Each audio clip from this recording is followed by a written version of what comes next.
আগে শিখতে হয় প্রেম মানে কি। তোর প্রেমের সঙ্গেই কেউ শিখায় নাই, আমি শিখাই দিই, মাথায় রাখিস।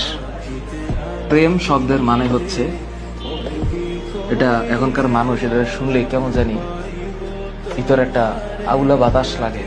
প্রেম শব্দের মানে হচ্ছে যত্ন। কেউ তোদের বলেছে? আজকে আমি বলে দিলাম, যার যত প্রেম তার যত্ন তত বেশি। আর এর সাথে আর একটা টুকুর করে একটা শব্দ মাঝখানে লাগিয়ে দিলেই খেলাটা অন্যভাবে ঘুরে যাবে। এই যত্নের নিঃশেষে আরেকটা শব্দ আছে দায়িত্ব, আর যত্নের ডান পাশে আরেকটা শব্দ আছে শ্রদ্ধা। হ্যাঁ, আর যত্নের উপরের দিকে আরেকটা শব্দ আছে, এটার নাম হচ্ছে আরেকটা জিনিস। এটা মানে এটা এই সত্যতা, এটার নাম হচ্ছে প্রেম। তোদের ভিতরে যদি এই জিনিস থাকে তাহলে প্রেম হবে, তা না হইলে অং আর ভং হবে।